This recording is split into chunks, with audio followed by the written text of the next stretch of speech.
name is B-Boy Flowmaster. I started housing in 1989.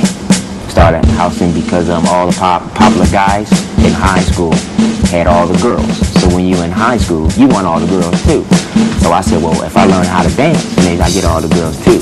So that's how I started house dancing, is because of the girls. But then as time went on, I did it because I loved it. And then when I met Mr. Wiggles and Pee Wee and Legs, then I changed from house to hip hop to breaking and then locking, because I couldn't stand locking. I did not like locking. But when I saw Wiggles do it, then I was like, you know what? I gotta learn this style. So then when I moved to New York, it went to breaking, then to locking, and then when I moved to California, that's when I met Loose Caboose and Richie Rich. Richie Rich is the first guy that got me locking on beat, because I was the kind of guy that did not listen to the music. I was so fast. The beat would boom, and I'd be like, boom, boom, boom, boom, boom, totally off beat. So Richie kind of calmed me down. And then I met Loose Caboose, who got me kind of funky with that whole feel.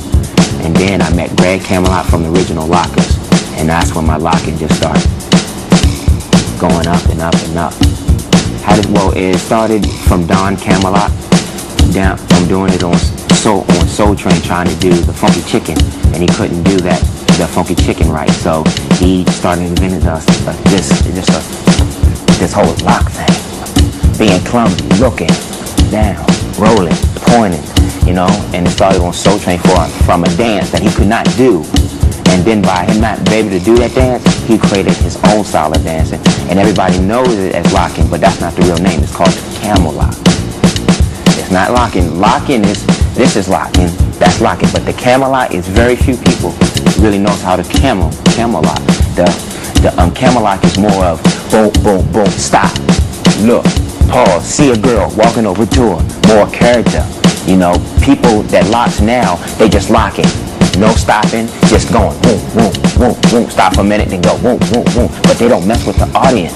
See, the lockers back then on Soul Train, if you watch Soul Train and see some of the lockers on there, they were locked and they would break out and go to another person and start dancing with them, then coming back and then back into locking.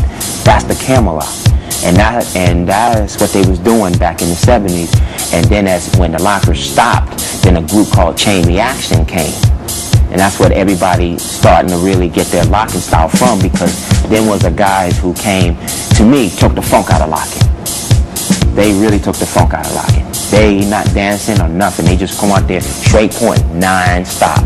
Not giving the audience time to see what they're doing. They just boom, boom, boom. Now they're on beat, but they doesn't give time to milk it, to let people understand what you're doing, because they're constantly moving. So people's like, as the original lockers, the camel lockers, when they do it, they boom, boom, boom, boom, then back into something else. You know, so that's the difference of the way they was locking back then and the way they're locking now. Because when the lockers stopped, the younger generation that came didn't get to see the camel lockers. They came to see this. They saw the Chain Reaction. So that's how everybody thought locking was supposed to be, the way Chain Reaction locks. But they took the funk. That's not dancing to me. To me, by constantly doing 1,000 points, that's not dancing. That's just doing a move. You know, the camel locks did a move, but they did it with feeling and they did it with funk. And they have this whole, when they wrist roll, they just don't wrist roll like this. They wrist roll with their body moving. All this is keep moving. That's where the funk is at. Where Chain Reaction is just the way everybody locks now. Peace, my name is B-Boy Flowmaster. I'm sitting here with the famous Skeeter Rabbit from the Let You Boogaloos. What we're about to demonstrate now is called locking, made up from Don Camelot. So what Skeeter Rabbit's going to demonstrate now is called wrist twirls.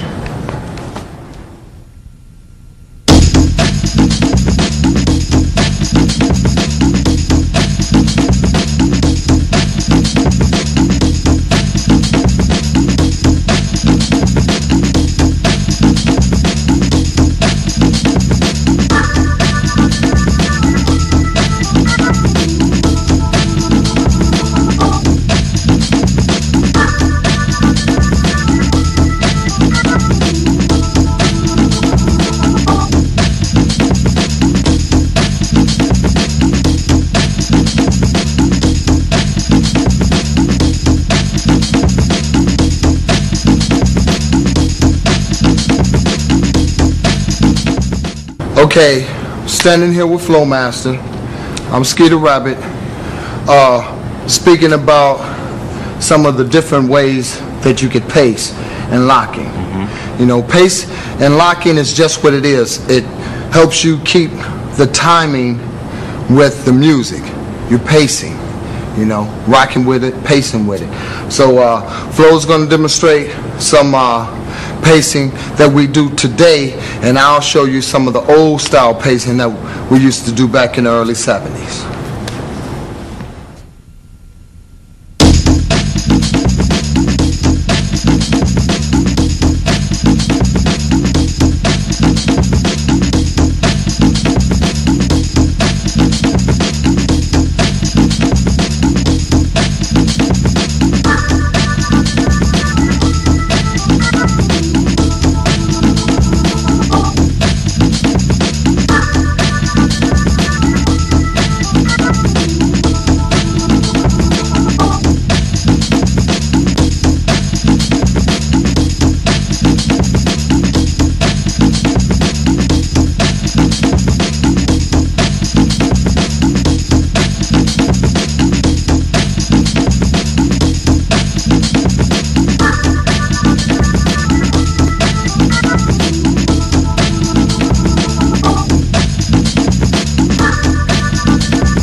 Check it out.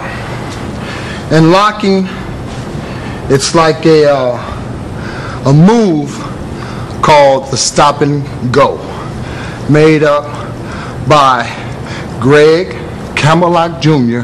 Pope, and it's an individual move that was also used in unison pieces. You know, when they dance together.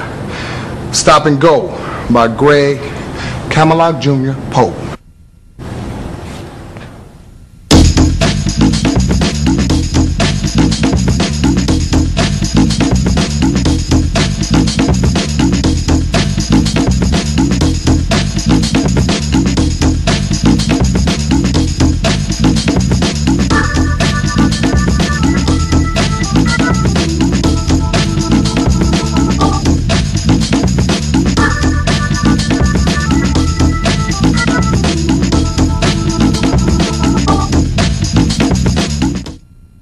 All right, Flowmaster, Skeeter Rabbit, discussing the lock, originated by Don Campbell.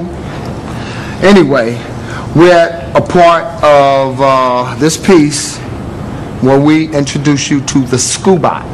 Scubat was a later move, you know, maybe around 75, 76, and it came from a guy outside the lockers, but you know, the lockers, you know, they added things in. If it was funky, they'll use it. So we'll show you the way to do the Scubat. I'll go up first, and I'll do like sort of a lazy variation, and then I'll do the up-tempo variation. Then he's going to come and do the Scubat hop. All right? Peace.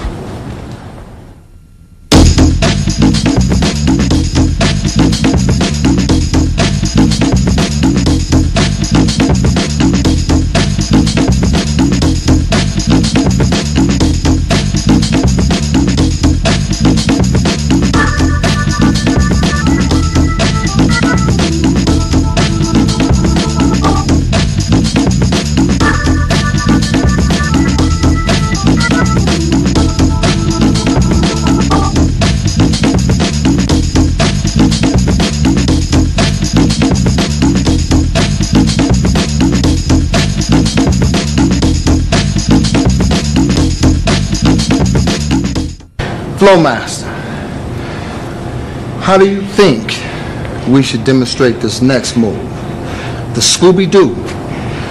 I think I should take it from doing the original, you doing it standing down, doing the original style, not the original style, but standing low, and you take it to the Scooby-Doo going up into the air. Okay. He's going to show you one variation, and I'll show you the other variation. Scooby-Doo, Flowmaster.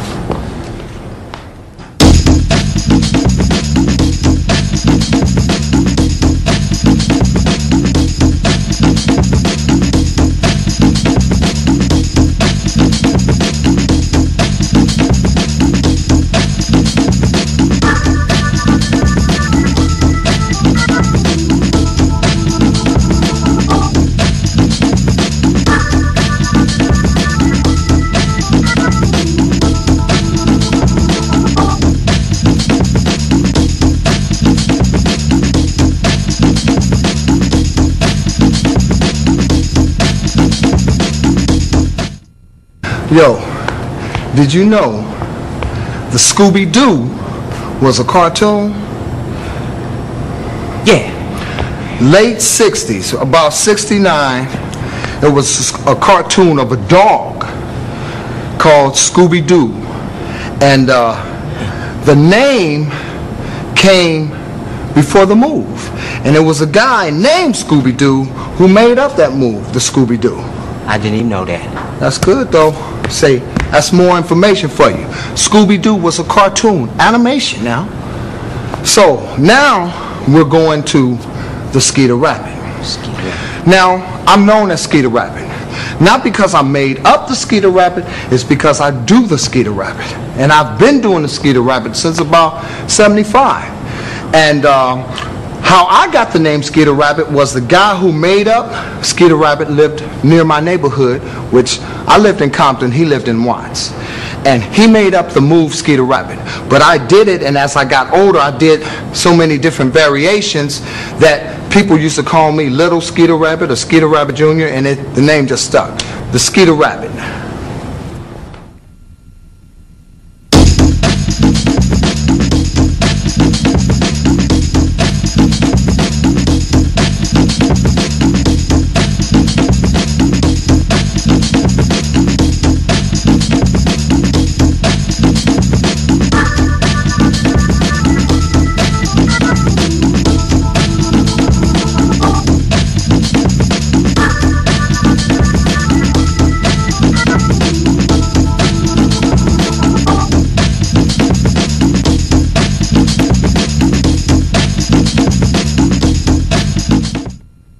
All right, look, I think we should let them know why we point, how to point, and how did the point come about. Okay. Don Campbell used to dance, and sometimes people would laugh at him or make fun or even say, hey, get down, and he would point at them. Like, I see you too. That's the point. Just point at people. Point. You don't point up here, or point like this, or point like that. You just point at somebody. Hey, hey, hey, okay, yeah. You know, throw your thumbs up. You can hitchhike. Show them how to get down with the point. Mr. Flowman.